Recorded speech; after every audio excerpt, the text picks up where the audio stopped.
Praise the lord. అందరికీ మన ప్రభు క్రీస్తు నామములో వందనములు, శుభములు. గత 6 నెలలుగా అక్టోబర్ 7 నుండి నేటి వరకు 6 నెలలుగా మిడిల్ ఈస్ట్, ఇజ్రాయెల్, గాజా యుద్ధము జరుగుతూ ఉన్నది హమాస్పై. అక్కడ పాలస్తీనా వాళ్ళు చెప్తున్న లెక్కలు ఈ విధంగా ఉన్నాయి. 32,000 మంది పైగా చనిపోయారని పాలస్తీనాకు సంబంధించిన వాళ్ళు. అందులో స్త్రీలు, పిల్లలు సహజంగా ఉన్నారు. బాధాకరమే. అయితే ఈ 2 రోజుల క్రితం చాలా బాధాకరమైనది, విషాదకరమైనటువంటి సంఘటన ఒకటి జరిగింది. అక్కడ పాలస్తీనా ప్రజలకు, పిల్లలకు ఉచితంగా ఆహారము అందిస్తున్నటువంటి వరల్డ్ సెంట్రల్ కిచెన్ చారిటీ అనేది ఒకటి స్థాపించారు.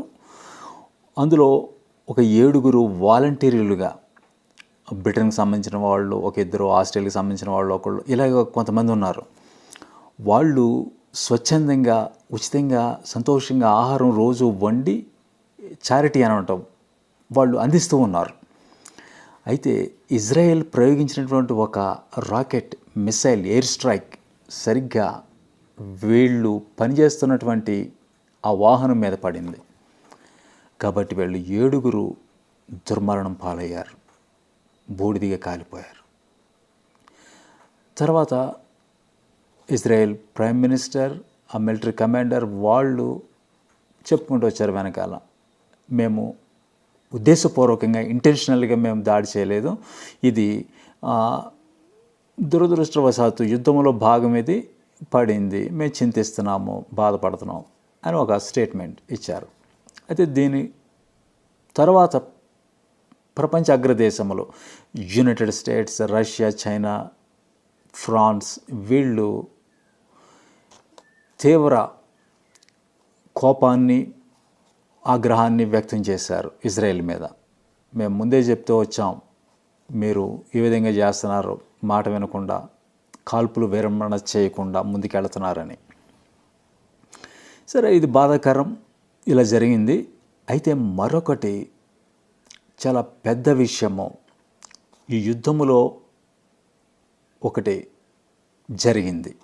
అదేమిటన్నట్లయితే, సిరియాలో ఇరాన్కు సంబంధించినటువంటి కాన్సులేట్, దౌత్య కార్యాలయం ఒకటి ఉంది, ఎంబసీ ఇరాన్ది. దాని మీద ఇజ్రాయెల్ దాడి చేసింది, మిసైల్ ప్రయోగించింది, ఎయిర్ స్ట్రైక్. అక్కడ రెవల్యూషనరీ గార్డ్స్ కమాండర్స్, ముఖ్యులు, ఇటు ఆ సిరియాలో ఈ హమాస్, హూతీస్ వీళ్ళందరికీ ఆలోచనలు, ఆయుధ సరఫరాలు అందిస్తున్నటువంటి ముఖ్యులు అక్కడ ఉండి వాళ్ళు అందులో చనిపోయారు. ఇది సిరియాలో జరిగింది. ఇక ఇది ఈ యుద్ధంలో గత 6 నెలల్లో ఇది పెద్ద విషయం అన్నమాట.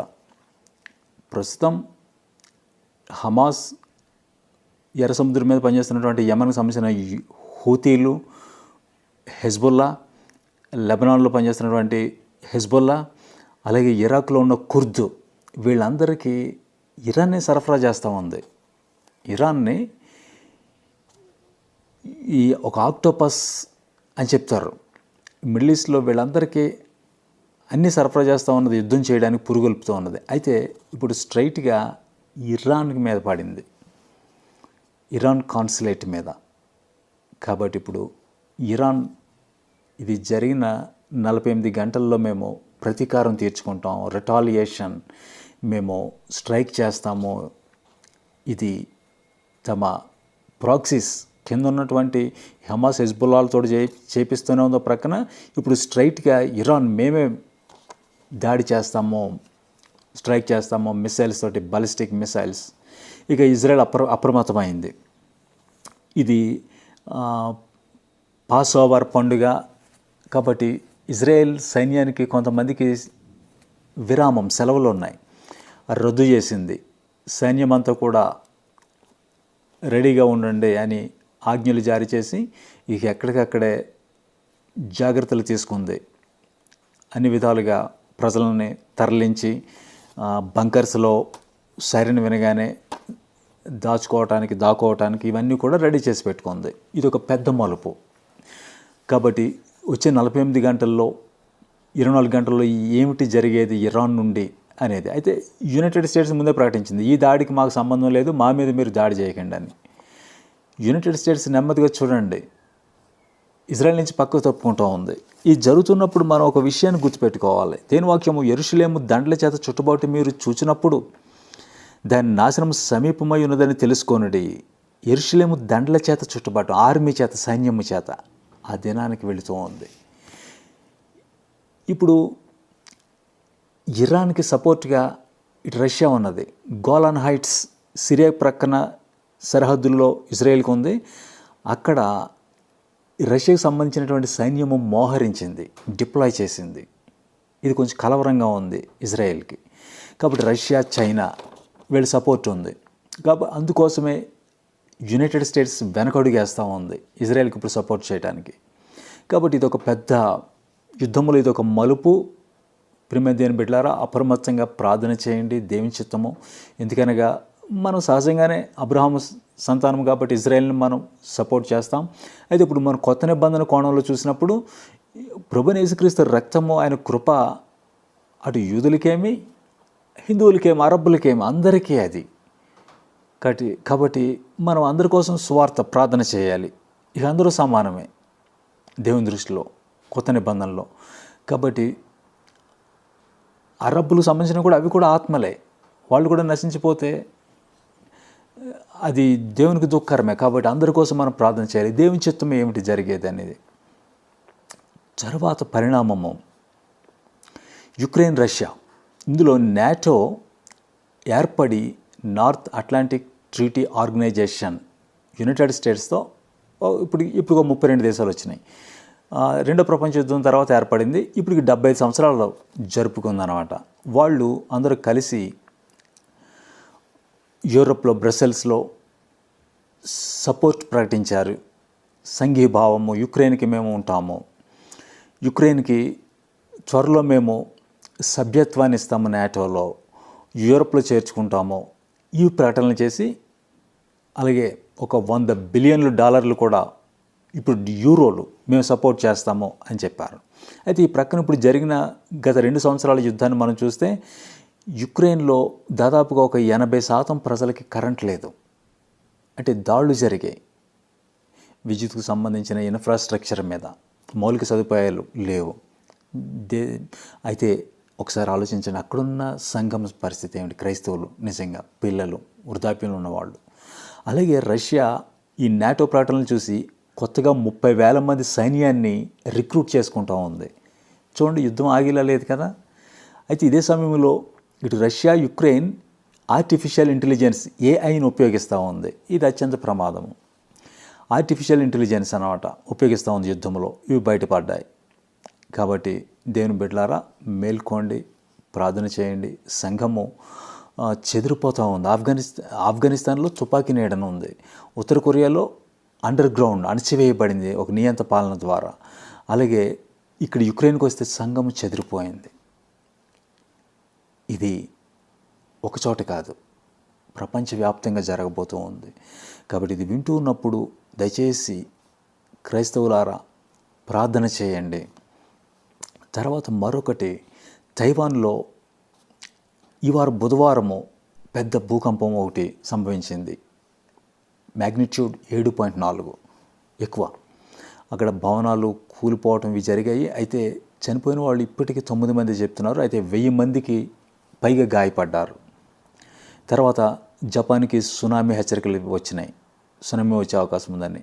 ఈ భూకంపాలు ఇవన్నీ జరుగుతున్నాయి కదా. ఇవేమిటివి?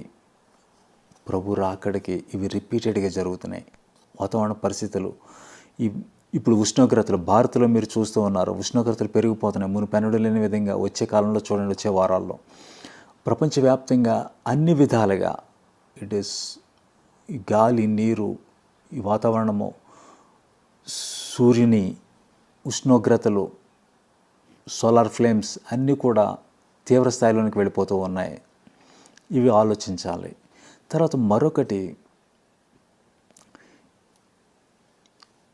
ఈ ఇజ్రాయెల్ ఓ ప్రక్కన ప్రభుత్వం కూడా ఇప్పుడు ప్రస్తుత ప్రధాని బెంజమిన్ నెతన్యాహు అతను ఉండకూడదు, దిగిపోవాలని ప్రజలందరూ రోడ్ల మీదకి వచ్చేసారు.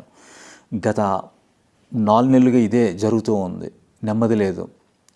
ఆందోళనలు జరుగుతున్నాయి, రైట్స్ జరుగుతున్నాయి, ప్రొటెస్ట్స్ జరుగుతూ ఉన్నాయి. అదే సమయంలో ఇంకా హాస్టేజెస్, బందీలుగా ఉన్న వాళ్ళు 134 మంది వాళ్ళు విడుదల కాలేదు. ఘోరంగా వాళ్ళు ట్రీట్ చేయబడుతున్నారు అక్కడ. ఇక యవన ఆడపిల్లలు ఉంటే మానభంగాలే జరుగుతూ ఉన్నాయి. హమాస్ వాళ్ళు వాళ్ళని పాడు చేస్తున్నారు. ఇలాంటి పరిస్థితుల్లో విడుదల చేయండి అంటే నెతన్యాహు యుద్ధం ఆపితే కానీ మేము వాళ్ళని విడుదల చేయమంటున్నారు. ఇతను ఆగటం లేదు. కాబట్టి ఇతను దిగిపోవాలి అని ప్రజలందరూ చేస్తున్నారు. అయితే ఇతనికి ప్రస్తుతం సపోర్ట్ అంతంత మాత్రంగానే ఉంది. అయితే ఈ యుద్ధంలో అతను ప్రతిపక్షాన్ని కూడా అందరినీ కలిపేసుకుని ఒకటే వార్ క్యాబినెట్ అని ఒకటి పెట్టుకున్నాడు. అందులో ప్రధాన ప్రతిపక్ష నాయకుడు బెన్నీ గాంట్జ్ అతను నిన్నటి దినాన్ని ఒకటి ప్రకటన చేశాడు.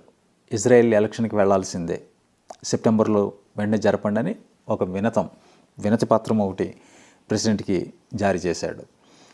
అంటే గత 4 సంవత్సరాలు 5 సార్లు ఇప్పటికీ ఎలక్షన్కి వెళ్ళింది. ఇప్పుడు ఇదేమిటి, ఇలాంటి పరిస్థితుల్లో ఇప్పుడు యుద్ధం ఏమిటి అని ప్రస్తుత ప్రధాని బెంజమిన్ నెతన్యాహు అంగీకరించడం లేదు. కాబట్టి ఇలాంటి పరిస్థితుల్లో ఎటువైపు వెళ్తూ ఉంది యుద్ధం? మరలా ఇలా ముందుకు వెళితే ఇరాన్తో వచ్చే పెద్ద యుద్ధం అయితే ఇక ఎలక్షన్కి ఎక్కడ వెళ్తారు? ఎజ్కేల్ 38లో పర్షియా, ఇరాన్, రష్యాతోటి దాడి చేస్తుందని ఒక వచనం చెప్తూ ఉంది. ప్రేమ దేని పెట్టారు? ఇది మనం ఆలోచిస్తూ ఉన్నప్పుడు ఖచ్చితంగా మేల్కొని మనం ప్రార్థన చేయాల్సినటువంటి సమయం, తీవ్రంగా పట్టుదలగా చేయాల్సిన సమయం వచ్చేసింది. తర్వాత యునైటెడ్ స్టేట్స్ న్యూస్ ఒకటి ఉంది. యునైటెడ్ స్టేట్స్కి ఈ ఏప్రిల్ 8వ తారీఖున సోలార్ ఎక్లిప్స్, సూర్యగ్రహణం ఒకటి జరుగుతూ ఉంది. చాలాసేపు ఉంటుంది.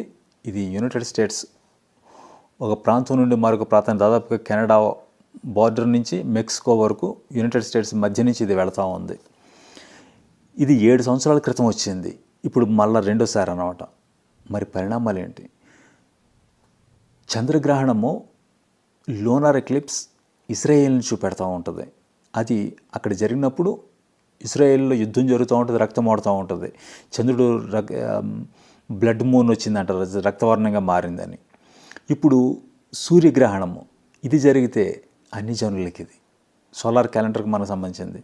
ఇప్పుడు అన్ని జనుల్లో ఏ విధంగా దేవుడు ఇశ్రాయేల్ ప్రజలను తన కోసమని అబ్రహాము సంతానాన్ని తీసుకున్నాడో, అలాగే అన్ని జనుల నుండి యునైటెడ్ స్టేట్స్ దేవుడికి అత్యంత సన్నిహితమైనది. ఆ దేశం నుండి దేవుడు ప్రపంచ దేశాలకి ఆ టెక్నాలజీ కానీ, సువార్త, ఇవాంజలిజం, మిషనరీలు కానీ పంపించి వాడుకున్నాడు. కాబట్టి ఇప్పుడు అక్కడ సూర్యగ్రహణం ఎలాంటి పరిణామాలు ఇప్పటికే చాలామంది చెప్తూ ఉన్నారు.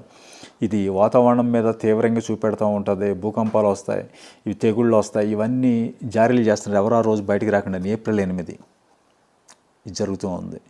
మరి దీని పరిణామాలు ఏమిటి? ఇవన్నీ మనం చూస్తూ ఉన్నప్పుడు దేవుని వాక్యం ఏం చెప్తూ ఉంది? ప్రియమైన దేవుని బిడ్డలారా, మనం చూస్తూ ఉన్నప్పుడు ప్రభువైన యేసుక్రీస్తు రాకడ గురించి ప్రభు చెప్పిన మాట చూడండి. మత్తయి 24లో, ఇదిగో నేను మీతో చెప్పి ఉన్నాను, ముందుగా చెప్తున్నాను, కాబట్టి ఆ రోజున అబద్ధపు క్రీస్తులను, అబద్ధ ప్రవక్తలు వచ్చి సాధ్యమైతే ఏర్పరచబడిన వారిని సైతం మోసపరచుటకై గొప్ప సూచక్రియలు మహత్కార్యములు చేయరు. ఏర్పరచబడిన వారిని మోసపరచుటకై అంటే కొత్త నిబంధనలో ఏర్పాటు, సంఘము, చర్చ్, ఏర్పరచబడిన వారిని. మనకు ఒక విషయం తెలుసు కదా, ఆ దినము ప్రభు రాకడ భ్రష్టత్వం సంబంధించి నాశనపాతుడు పాపురుషుడు బయలుపడితేనే నా దినం రాదు. అపోస్టసీ, అనేకులు విశ్వాసం నుండి తొలగిపోతారు. పాప పురుషుడు, క్రీస్తు విరోధి బయలుపడతాడు, అతను ఆలయంలో కూర్చుంటాడు. కాబట్టి ఈ పరిణామాలు చోటు చేసుకుంటున్నాయి. ఇవి జరగడానికి ఎందుకన్నట్లయితే ప్రభు రాకడ వరకు సజీవులమై నిలిచి ఉండు మనము. ఈ మాట గుర్తుపెట్టుకోవాలి. 1 తెస్సలోనికీయులు 4:15 ప్రభు రాకడ వరకు. అంటే ప్రభు ఎప్పుడు వస్తున్నాడు చూడండి. 2 తెస్సలోనికీయులు 2:7, 9, 8 అందులో చూసినప్పుడు 7:2, 8 అప్పుడు ధర్మ విరోధి బయలుపరచబడును, ప్రభువనేసు తన నోటి ఊపిరి చేత వారిని సంహరించి తన ఆగమన ప్రకాశము చేత నాశనం చేయను. ఆగమన ప్రకాశము, రాకడ, ప్రభు రాకడ వరకు సజీలమైన నిలిచి ఉండి మనం బాగా గుర్తుపెట్టుకోవాలి. రెప్పపాట్లో రహస్యంగా వెళ్ళటం అని వాక్యం చెప్పడం లేదు. ఇదే 2 తెస్సలోని 1:6-8 ప్రభు అనేసి తన ప్రభావం కనపరచు దూతలతో కూడా పరలోకం అగ్నిజ్వాలలో ప్రత్యక్షమై, సీక్రెట్గా కాదు, రహస్యంగా కాదు, అగ్నిజ్వాలల్లో మహాప్రభావముతో ప్రత్యక్షమైనప్పుడు ప్రభునేసు సువార్తకు లోబడిన వారికి ప్రతిదండం చేస్తాడు, శ్రమపడుతున్న మీకు విశ్రాంతినిస్తాడు.